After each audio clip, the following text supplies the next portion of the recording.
জুলুমকারী বেশি দিন টিকতে পারে না, এই জুলুমের অব্যাহতা বেশি দিন থাকে না। আল্লাহ তাআলার ধরা বড় কঠিন ধরা। ইন্না আখযাহু আলীমুন শাদীদ। আল্লাহ ধরে না ছাড় দিতে থাকে, জালেমকে ছাড় দিতে থাকে, জুলুম করার আরো ব্যবস্থা করে দেন। কিন্তু ইন্না আখযাহু, যখন তিনি ধরেন, আলীমুন শাদীদ, তখন এমন ভাবে ধরে যা ছুটানোর মতো কোন শক্তি পৃথিবীর বুকে নাই। যখন কোন জালেম জুলুম করতে শুরু করে, মালিক তাকে ছাড় দেয়, দেখে যে ওই এলাকার ভিতরে, ওই জনপদের ভিতরে, ওই গোষ্ঠী বংশের ভিতরে প্রতিরোধ করার মতো কোন ব্যক্তিত্ব আছে কিনা। যদি না থাকে, আল্লাহ জালেমের শক্তিকে আরো বৃদ্ধি করে দেন। কিন্তু বৃদ্ধি এজন্য করে দেয় না যে জালেমকে আল্লাহ পছন্দ করে, না না না, আল্লাহ তাআলা জালেমকে ধরবেন চূড়ান্ত পর্যায়ে নিয়ে। ইন্না আখযাহু আলীমুন শাদীদ, এমন ধরা ধরবে যার কাছ থেকে ছুটানোর মতো কেউ নাই। এই জন্য আল্লাহ একটু ছাড় দিতে থাকেন। রব্বুল ইজ্জতের দরবারে কালিমাতুশ শুকুর, যিনি আমাদেরকে শুক্রবারের জুমার নামাজের উদ্দেশ্য করে মসজিদে এসে বসার তৌফিক দান করেছেন এবং আল্লাহ তাআলা সুস্থ রাখছেন। সুস্থ অবস্থায় আল্লাহ তাআলার স্মরণে, আল্লাহ তাআলার নামের ধ্বনি কানে যাওয়া মাত্রই মসজিদ পানে ছুটে আসার তৌফিক এনায়েত করেছেন। এই জন্য সেই মহান রব্বুল ইজ্জতের দরবারে কালিমাতুশ শুকরিয়া জ্ঞাপন করি। সবাই বলি আলহামদুলিল্লাহ। আমাদের সবারই দরকার ছিল, যত মানুষ আমরা মহল্লায় আছি, এই মসজিদের আন্ডারে আছি, সবারই দরকার ছিল যে নামাজের জন্য যখন মুয়াজ্জিন আজান দেয়, দুনিয়ার সমস্ত কাজকে পিছে ফেলে আল্লাহর স্মরণে, আল্লাহর ঘর মসজিদে ছুটে যাওয়া, ঠিক কিনা? এটা দরকার ছিল। কারণ এ কথা আমার না, আমার রাসূলেরও না, এ কথা স্বয়ং রব্বে কারিমের। আল্লাহ তাআলা বলতেছেন, وَإِذَا نُودِيَ لِلصَّلَاةِ مِنْ يَوْمِ الْجُمُعَةِ فَاسْعَوْا إِلَى ذِكْرِ اللَّهِ وَذَرُوا الْبَيْعَ ذَلِكُمْ خَيْرٌ لَكُمْ إِن كُنتُمْ تَعْلَمُونَ। আল্লাহ তাআলা বলতেছে, وَإِذَا نُودِيَ لِلصَّلَاةِ مِنْ يَوْمِ الْجُمُعَةِ, যখন জুমার নামাজের জন্য মসজিদের মাইক থেকে মুয়াজ্জিন আমার নামের ধ্বনি দিয়ে এলান দিবে, আযান দিবে, মিন ইয়াউমিল জুমআ, জুমার দিনে, ফাসআউ ইলা যিকরিল্লাহ, তখন সব কিছুকে পিছে ফেলে ফাসআউ, ছুটে যাও, ইলা যিকরিল্লাহ, মসজিদ মানে আল্লাহকে স্মরণ করার জন্য। বলেন সুবহানাল্লাহ। ওয়াদারুল বাই', যদিও তোমাদের ব্যস্ততা থাকে, ব্যবসা বাণিজ্য থাকে, চাকরি থাকে, কাজ কাম থাকে, সব কিছুকে পিছে ফেলে মসজিদ মানে ছুটে আসতে হবে। বলতেছেন কে? আল্লাহ তাআলা। ওয়াদারুল বাই', আরে ব্যবসা বাণিজ্যকে পিছনে ফেলো, ব্যবসা বাণিজ্যকে রাখো, কিছু সময় স্থগিত রাখো, ব্যস্ততাকে পিছে ফেলে একটু ছুটে আসো কোথায়? ইলা যিকরিল্লাহ, মালিকের স্মরণে। কিসের স্মরণে? যালিকুম খায়রুল লাকুম ইন কুনতুম তা'লামুন, আর এটাই তোমাদের জন্য কল্যাণ। খায়রুল লাকুম, তোমাদের জন্য এটাই কল্যাণ, মালিকের স্মরণ কল্যাণ, মসজিদে উপস্থিতি তোমার জন্য কল্যাণ। ইন কুনতুম তা'লামুন, তোমরা যদি জানতে, তোমরা যদি বুঝতে, তাহলে দুনিয়ার কোনো ব্যস্ততা তোমাকে আল্লাহর জিকির থেকে সরায়া রাখতে পারতো না।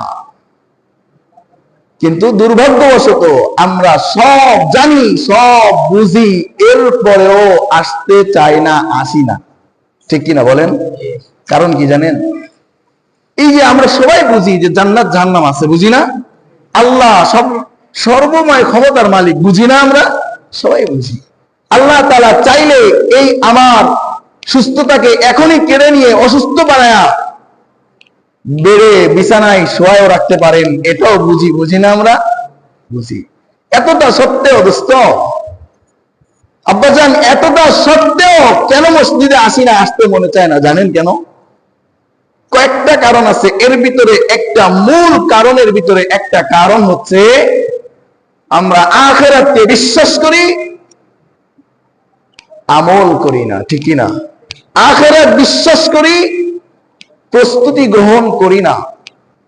এজন্য আজকের মসজিদের আজানের পরেও মসজিদ খালি থাকে, ঠিক না? অথচ এত সময় তো মালিকের আয়াত অনুযায়ী, মালিকের ডাক অনুযায়ী এত সময় তো মসজিদ খালি থাকার কথা না। আলহামদুলিল্লাহ, আমরা যারা আসতে পারছি মালিকের আয়াতটার উপরে আমল হয়েছে। কিন্তু যারা আসতে পারে নাই, আসে নাই, আসবে না, এদের পিছনে আজকে একটা কারণ বলবো। এরা না আসার পিছনে একটা কারণ বলবো। এই কারণের পিছনে আপনিও দায়ী হতে পারেন, আমিও দায়ী হতে পারি, আমার মতো আর একজন ভাইও দায়ী হতে পারে। আজকে মুসলমান, আজকে সমাজ, আজকে আমাদের এই সমস্ত এলাকা এতটা ইসলাম থেকে, কোরআন থেকে, হাদিস থেকে, দ্বীনি নসিহা থেকে, তাফসীর মাহফিল থেকে, হাদিস থেকে এতটা দূরে কেন? এর ভিতরে আমি আপনি যে আগে আসে বসতে পারছি, আমি আপনি যে এখানে বসতে পারছি, এর জন্য তো শুকরিয়া আছে। কিন্তু আমার মতো যে ভাইটা আসতে পারে নাই, আসে নাই, আসে না, এর পিছনে আমার কোনো দায়বদ্ধতা আছে কিনা? আমার কোনো কারণে সেই ভাইটা, আমার মুসলমান ভাইটা মসজিদে আসে কিনা, আজকে একটুখানি খুঁটে দেখার চেষ্টা করবো। ওমা তাওফীকি ইল্লা বিল্লাহ। কয়েকটা গুনাহ আছে যে গুনাহগুলো করলে মালিকের রহমত বর্ষিত হওয়া, মালিকের পক্ষ থেকে সাকিনা নাজিল হওয়া বন্ধ হয়ে যায়, বলেন নাউজুবিল্লাহ। এমন কিছু পাপ আছে, আর মালিকের রহমত এবং সাকিনা, রহমত নাজিল হওয়া ব্যতীত কারোর প্রতি আল্লাহর সুদৃষ্টি, নেক দৃষ্টি না পড়া পর্যন্ত ওই বান্দা, ওই ব্যক্তি কোনোদিনও একটা ভালো কাজ করার তৌফিক পায় না।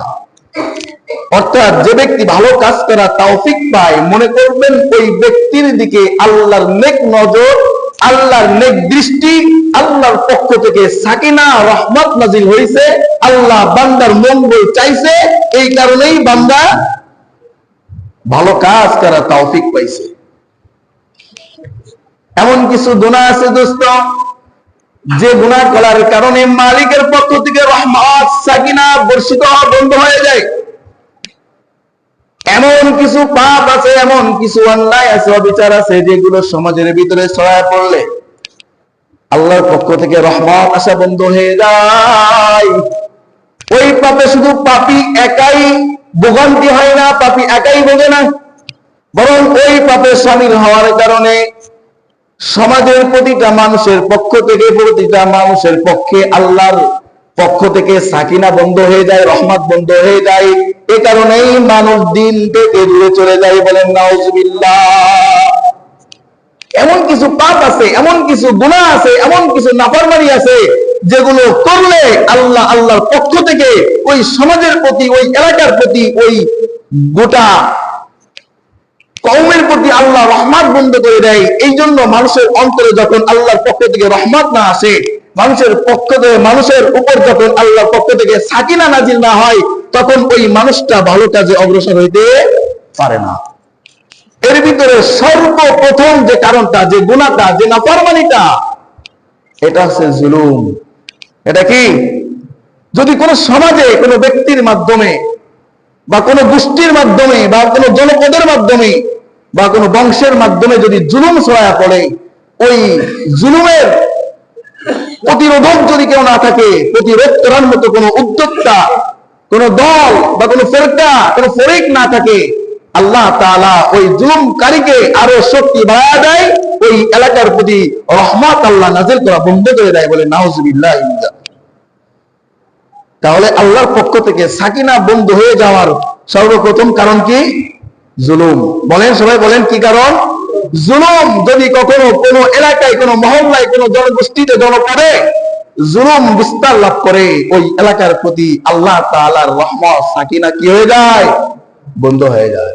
2 নম্বর, যদি কোনো এলাকায় সুদের প্রভাব, প্রসারণ যদি বেশি হয়, ওই এলাকার পক্ষ, ওই এলাকায়ও আল্লাহর পক্ষ থেকে রহমত, সাকিনা নাজিল হওয়া বন্ধ হয়ে যায়।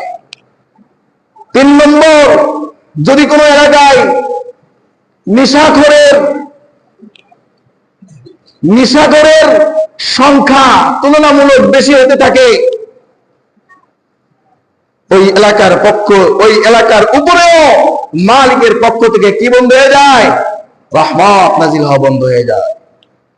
4 নম্বর কারণ দোস্ত, যে এলাকায় নারীরা বেপরদায় চলাফেরা করে, যে এলাকায় নারীরা বেপরদায় চলাফেরা করে, ওই এলাকার শুধু রহমত সাকিনা না, ওই এলাকায় যদি কোনো গরু ছাগল মানুষ মরে পচে যায়, ওই দুর্গন্ধ যত দূরে ছড়ায়, ওই দুর্গন্ধটা যতটা জায়গা এরিয়া নিয়ে বিস্তার লাভ করে, তার থেকে বেশি জায়গা, হাজারো গুণ বেশি জায়গা নিয়ে যে এলাকায় নারী বেপরদায় চলে, ওই এলাকায় আল্লাহ তাআলার পক্ষ থেকে একেবারে চিরতরে মালিকের পক্ষ থেকে রহমত আর সাকিনা নাজিল বন্ধ হয়ে যায়। বলেন নাউজুবিল্লাহ। কয়টা কারণ বললাম? 4টা। কয়টা? 1 নম্বরে জুলুম বিস্তার লাভ করলে, 2 নম্বরে সুদের প্রচলন প্রসারণ যদি বেশি হয়, 3 নম্বর যদি নেশাখোরের সংখ্যা বাড়তে থাকে, 4 নম্বর যদি কোনো এলাকা মহল্লা কোনো কওমের ভিতরে নারীরা বেপরদায় চলতে থাকে। এই মূল 4টা কারণে আল্লাহ তাআলা ওই এলাকার প্রতিটা মানুষের উপরে আল্লাহ তাআলার সাকিনা কি হয়ে যায়? নাজিল হওয়া বন্ধ হয়ে যায়। দোস্ত, এর চাক্ষুষ প্রমাণ প্রথম তার আলোচনা আজকে করার চেষ্টা করব। 1 নম্বরে জুলুম যদি বিস্তার লাভ করে, কি বিস্তার লাভ করে? জুলুম। চাই জুলুম কোনো ব্যক্তির পক্ষ থেকে হোক, চাই জুলুম বাচ্চার পক্ষ থেকে হোক, যদি কোনো ব্যক্তির পক্ষ থেকে পরিবারের ভিতরে জুলুম হয়, ওই পরিবারের উপর থেকে আল্লাহ সাকিনা বন্ধ করে দেয়। যদি কোনো বংশের পক্ষ থেকে এলাকার ভিতরে জুলুম বিস্তার লাভ করে, ওই এলাকার প্রতি আল্লাহ তাআলার নেক নজর বন্ধ হয়ে যায়, সাকিনা নাজিল হওয়া বর্ষণ হওয়া বন্ধ হয়ে যায়। যদি ওই জালেমদের প্রতিরোধক কোন দল বা কোন কওম না দাঁড়ায়, তার জুলুমের প্রতিরোধ, জুলুমের বিপক্ষে কথা না বলে, আল্লাহ তাআলা ওই জালেমের শক্তিকে আরো বাড়ায়া দিয়ে ওই জাতির উপর থেকে আল্লাহ রহমতকে উঠায় নেয়। যদি কোন চেয়ার বা ক্ষমতাওয়ালার পক্ষ থেকে, ইউনিয়নের চেয়ারম্যানের পক্ষ থেকে যদি জুলুম বিস্তার লাভ করে, তাহলে পুরো ইউনিয়নের উপর থেকে আল্লাহ তাআলা রহমত উঠায় নেয়।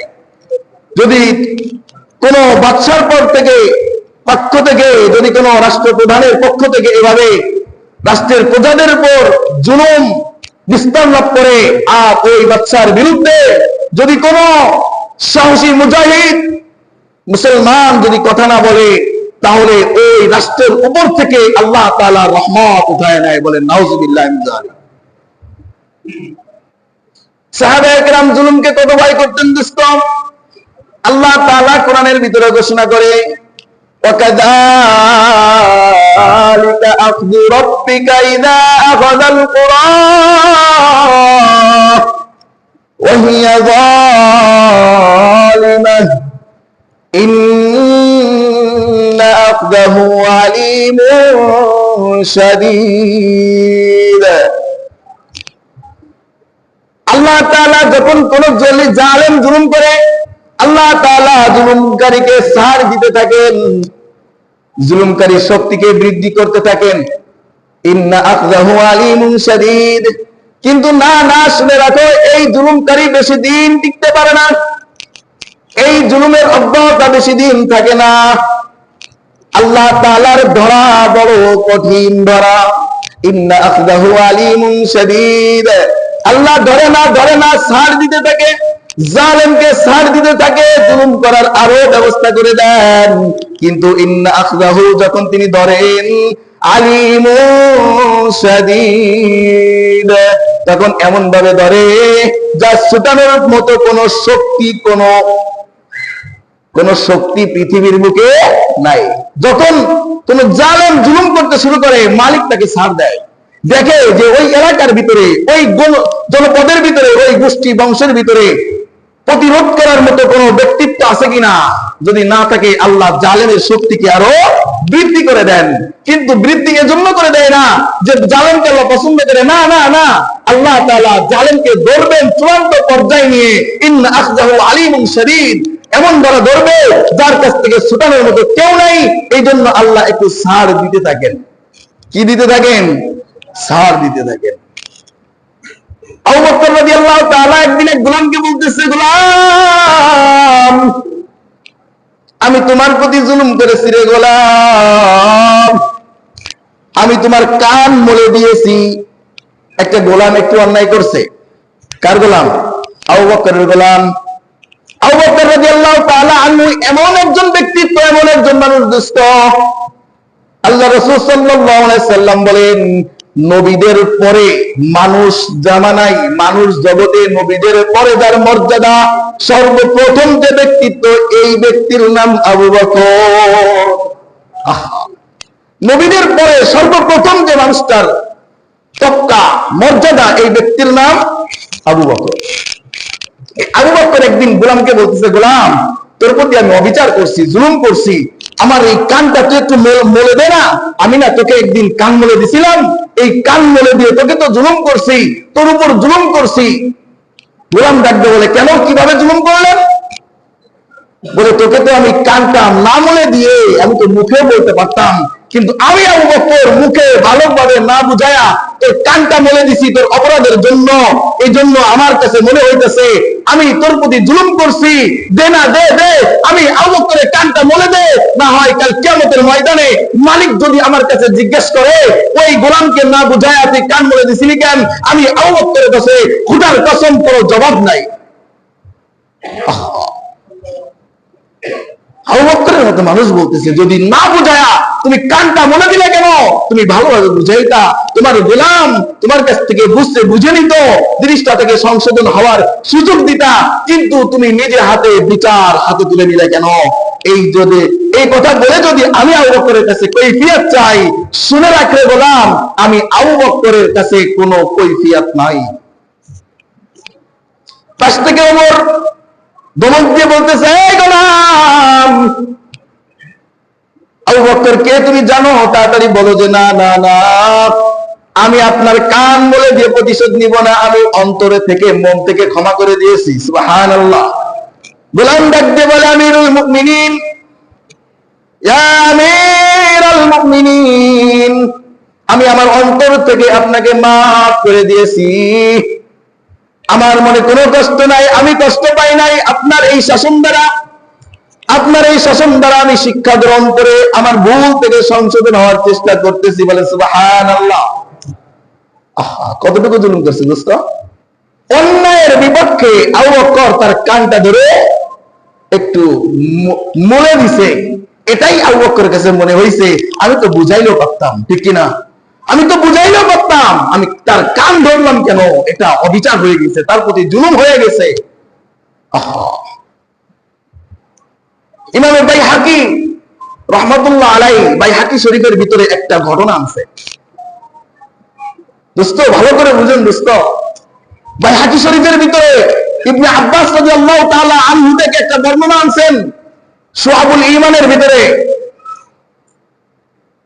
আব্দুল্লাহ ইবনে মাসউদ, আব্দুল্লাহ ইবনে আব্বাস রাদিয়াল্লাহু তাআলা আনহু কে জানেন?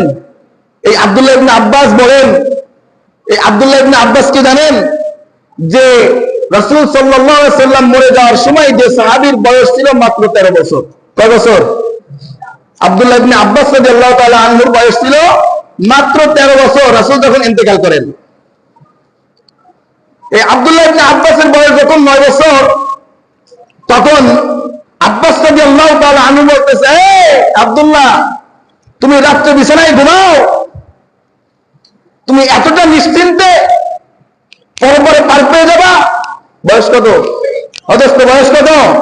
কথা বলেন, 9 বছর বয়স। আব্বাস রাদিয়াল্লাহু তাআলা আনহু তার সন্তান আব্দুল্লাহকে বলতেছে, আব্দুল্লাহ, তুমি নিশ্চিন্তায় ঘুমাও, আখিরাতের চিন্তায় তোমার এতটাই, তোমার আখিরাতের চিন্তা এতটাই তোমাকে ঘুম এনে দিচ্ছে রাত্রেবেলায়, তুমি ঘুমাইতেছো,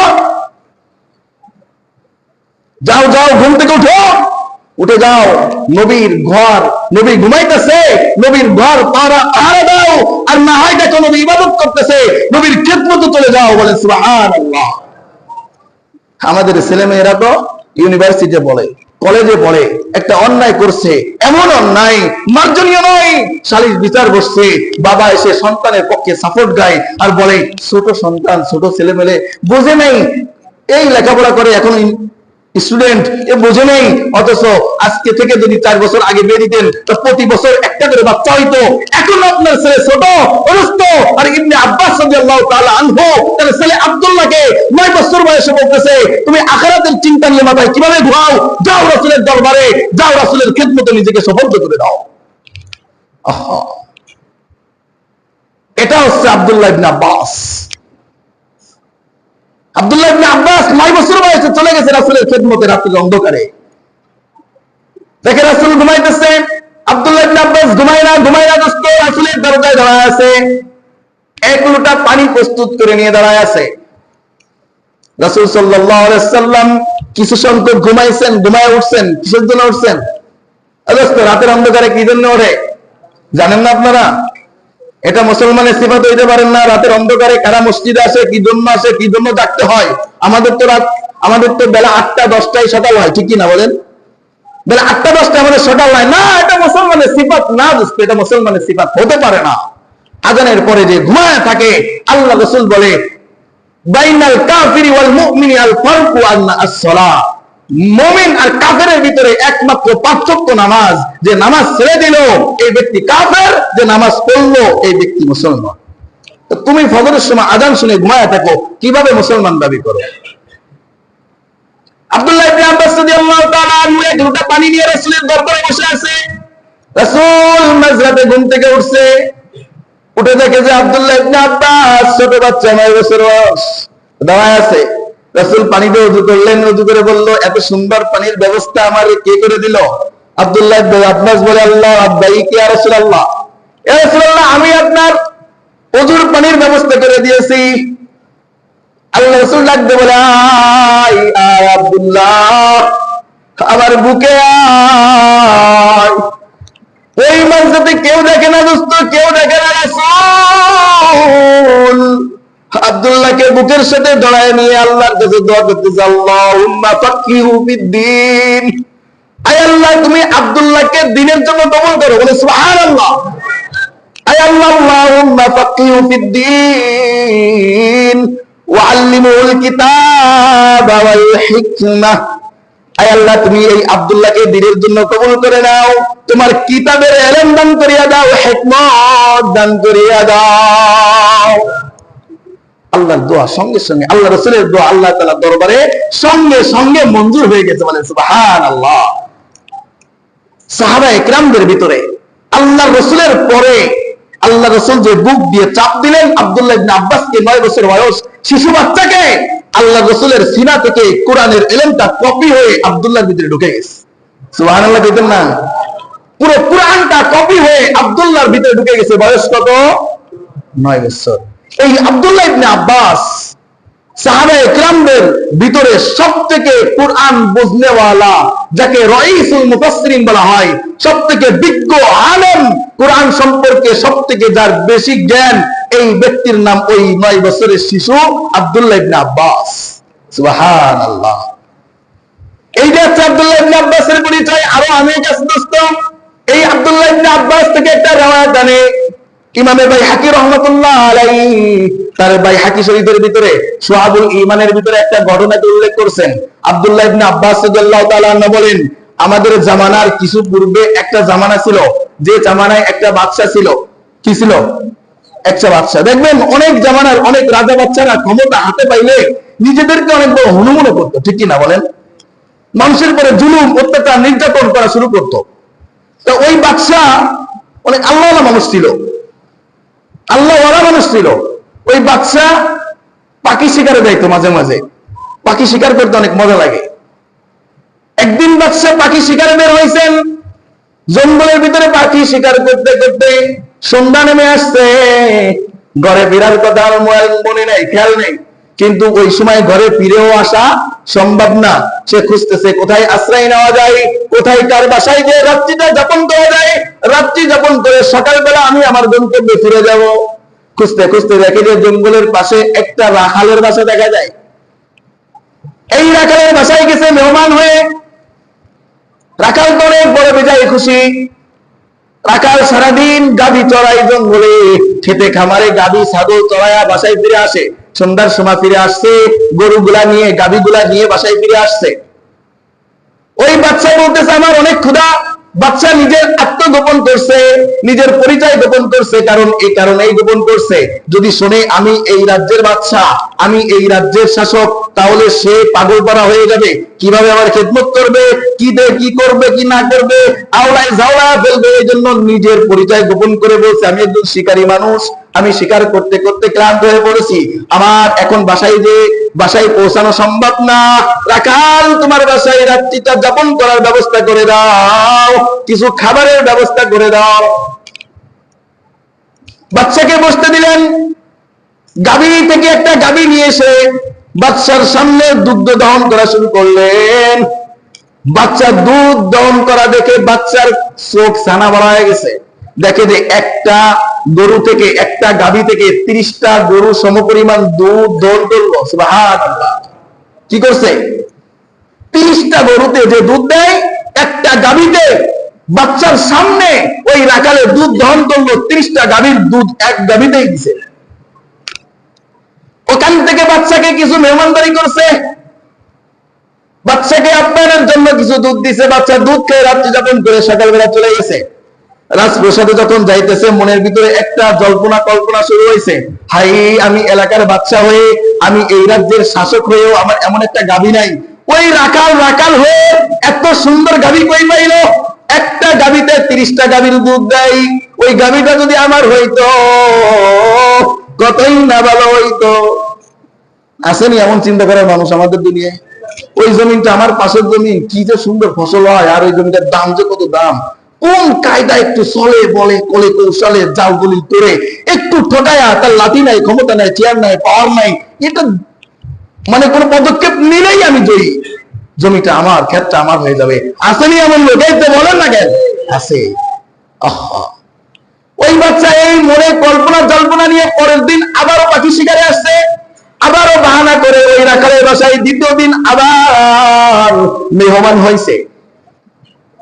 রাখাল অন্য দিনের নেই, আবার গরুগুলা গাভীগুলা এনে ওই গাভীটাকেই সামনে আনছে। সামনে এনে দুগ্ধ দহন করে। কিন্তু মাশাআল্লাহ, আল্লাহর কি লীলা দোস্ত, যখন দুগ্ধ দহন করে তখন দেখে যে ওই গাভী থেকে, একটা গাভীতে যে দুধ দেয় এই পরিমাণ দুধ আর হইল না। বাচ্চা আশ্চর্য হয়ে গেছে। বাচ্চা ডাকতে বলে, রাখাল, গতদিন না তুমি যে গাভী থেকে দুধ দোয়াইলা, এটাও সেই গাভী? বলে হ্যাঁ, এটা সেই গাভী। বলে ব্যাপার কি? গতকালকে দেখলাম দুধে বাহার, তুমি একটা গাভী থেকেই অনেক দুধ দহন করলে, আজকে একদিনের ভিতরে কেন এই গাভীর এই অবস্থা হইল?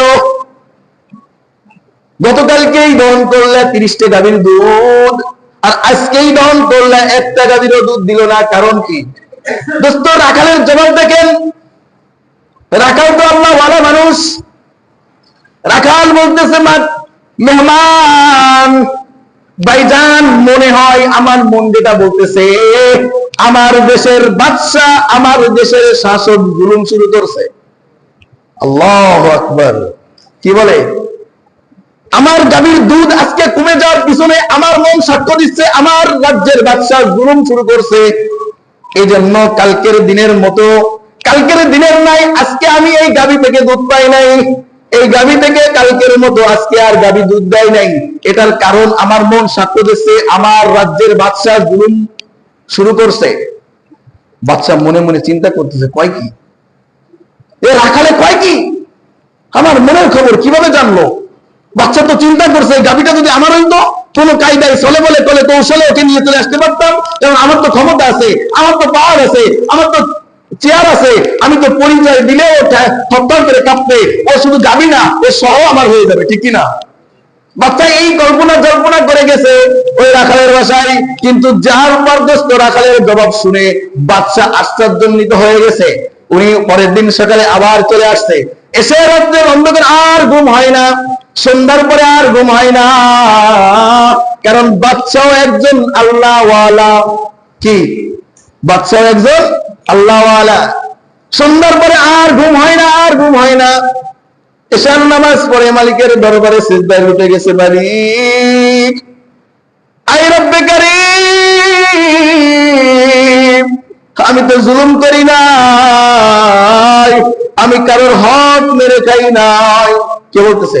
একজন বাদশাহ, একজন শাসক বলতেছে, আমি তো জুলুম করি নাই, আমি তো কারো হক মেরে খাই নাই, আমি তো মাত্র শুধু খেয়াল করছি অন্তরের ভিতরে মালিক যদি ওই গাভীটা আমার হইতো আমি আমার করে পাইতাম, এই চিন্তাটাই তো শুধু করেছি মালিক। তাকে তো আমি অত্যাচার করি নাই, তাকে টর্চার করি নাই। আল্লাহ তুমি আমাকে মাফ করে দাও, এ রব্বে কারীম তুমি আমাকে ক্ষমা করিয়া দাও। দোস্ত এইভাবে দুই চোখের পানি ছেড়ে ফজর পর্যন্ত কাঁদতে আছে। পরের দিন আবার চলে গেছে, বাচ্চা মনে মনে চিন্তা করতেছে, আমি তোর মালিকের কাছে ক্ষমা চাইলাম, জুলুম করি নাই, জুলুমের নিয়ত করছিলাম, জোর করি নাই, জোর করার নিয়ত করছিলাম, কারণ হক মেরে খাই নাই, মেরে খাওয়ার কল্পনা জল্পনা করেছিলাম অন্তরের ভিতরে। দেখি মালিকের কাছে তো মাপ চাইলাম, জীবনে আর এমন করতাম না, আর করব না, এই নিয়ত করছি। মালিক কবুল করছে কিনা দেখি। যদি কবুল না করে আমাকে তো মালিক ছাড় দিবে না।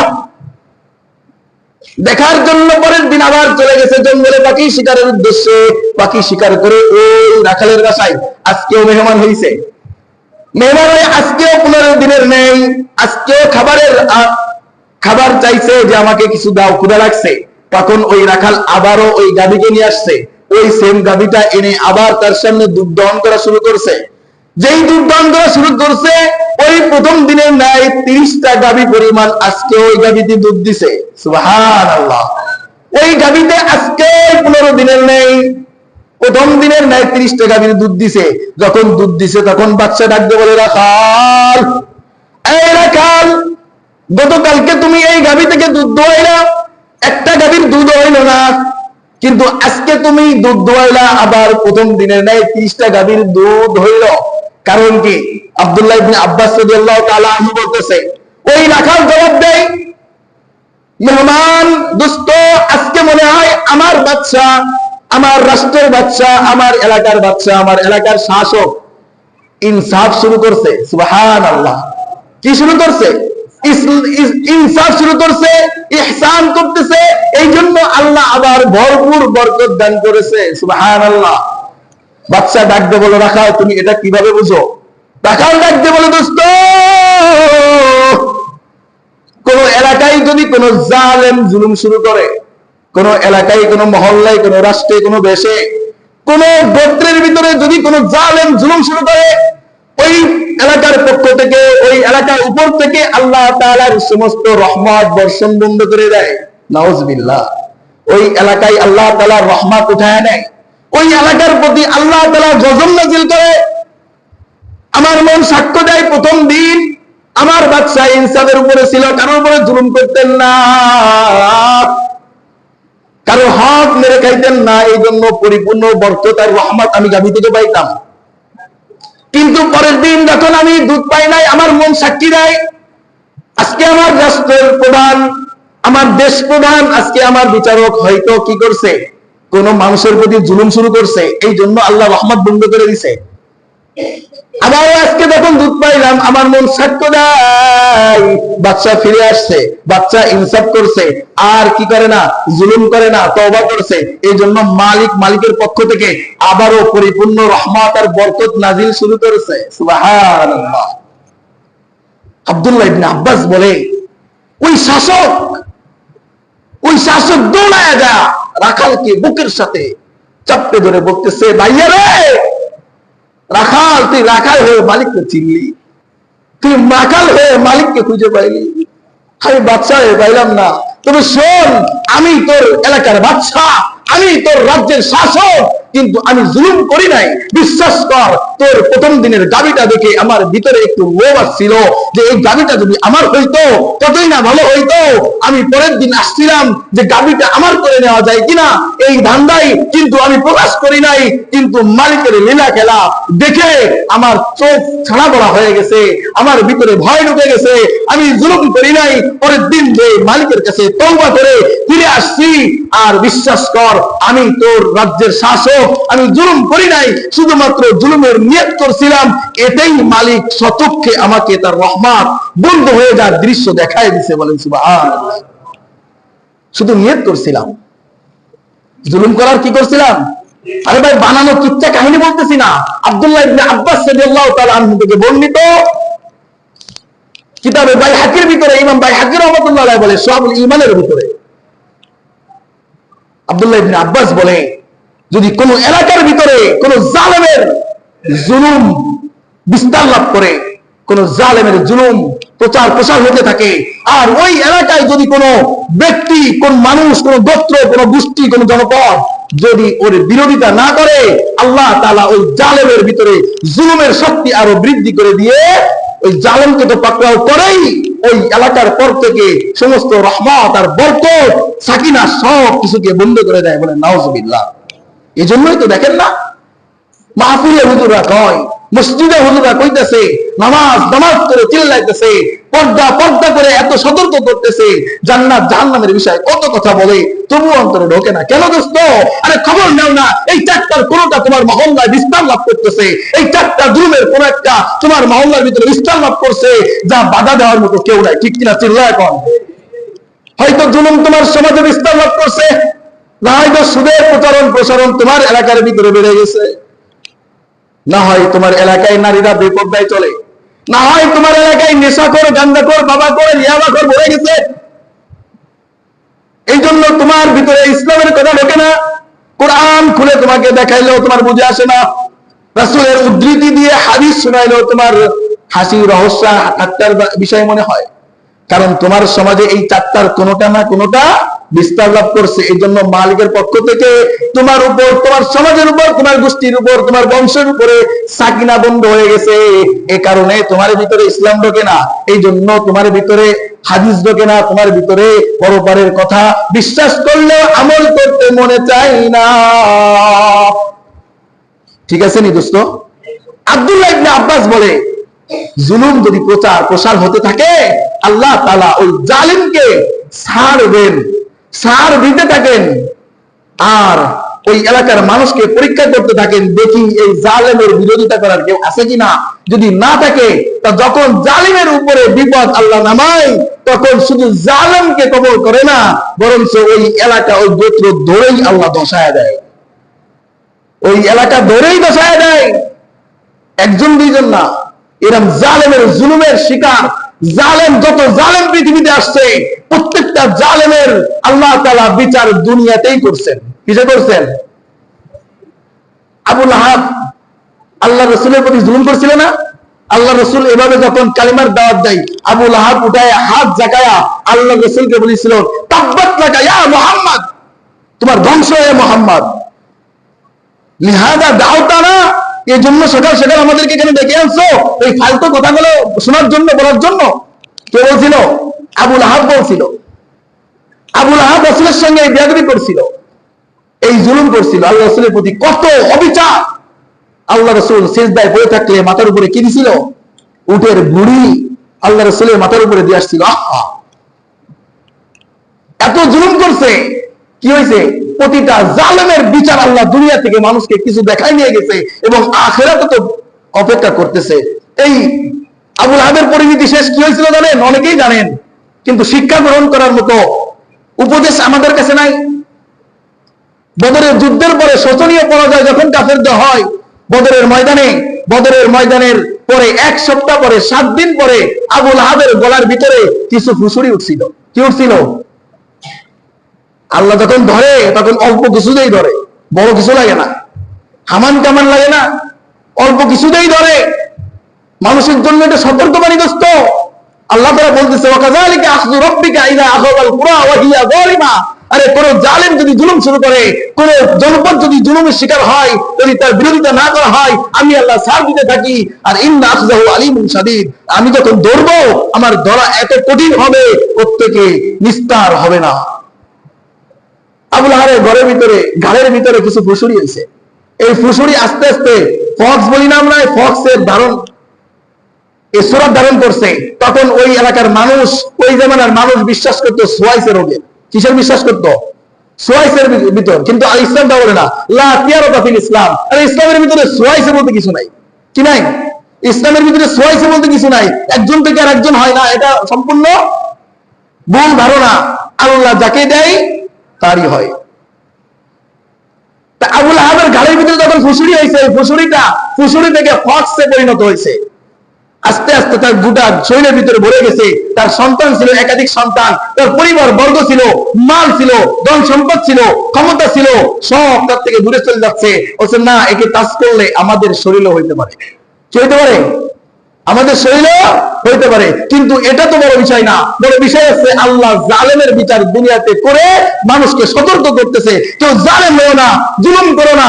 জুলুমের জালেমকারী বিচার আমি আল্লাহ দুনিয়াতে দেখাইনি, নমুনা স্বরূপ কাল কিয়ামতের ময়দানে কবরে ঢোকার সঙ্গে সঙ্গে আসলটাই তাকে দেখায়। এই আবু লাহাবের যখন সন্তান চলে গেল, স্ত্রী চলে গেল, আবু লাহাবের স্ত্রী মক্কা নগরীতে সব থেকে ভালো সুন্দরী নারী ছিল। উম্মে জামিল নাম ছিল। জামিল মানে কি? সুন্দরী। উম্মু মানে কি? মা, সুন্দরীর মা। অর্থাৎ উম্মে জামিল বলা হয়তো মক্কা নগরীতে সব থেকে সুন্দরী বিবি ছিল আবু লাহাবের। এই আবু লাহাবের স্ত্রীও চলে গেছে, সন্তানও চলে গেছে, সবাই তাকে ছেড়ে চলে গেছে। তার গায়ে এই ফক্স হয়েছে, এটা তো সোয়াইছে রোগ। আমরা ধরলেও আমাদের কি হইতে পারে? আমাদের হইতে পারে, ফক্স হইতে পারে। এই জন্য চলে গেছে। কিছুদিন পরে না খেয়ে ওই মক্কা নগরীতে ময়দানের ভিতরে মরে গেছে। মরে যাওয়ার একদিন, 2 দিন, 3 দিন কেউ ধারে আসে না, ধরে না। যখন পচে গন্ধ বাড়ানো শুরু করলো, তখন এলাকার মানুষ বিরক্ত হয়ে গেল। এত দুর্গন্ধ যুক্ত লাশ এখানে পড়ে আছে, পোকা হয়ে গেছে গায়ে, এটা তো সহ্য করার মতো নয়। একজন লোককে ভাড়া করে আবু লাহাবের সন্তানেরা দূর থেকে দেখায় দেখায় নিয়ে এক উঁচু টিলার ভিতরে নিয়ে যে লাঠি দিয়ে কাঠি দিয়ে এভাবে খুঁচায়া খুঁচায়া এক গর্তের ভিতরে ফেলে পাথর দিয়ে চাপা দিয়ে আসতে বলেন। নাউজুবিল্লাহ।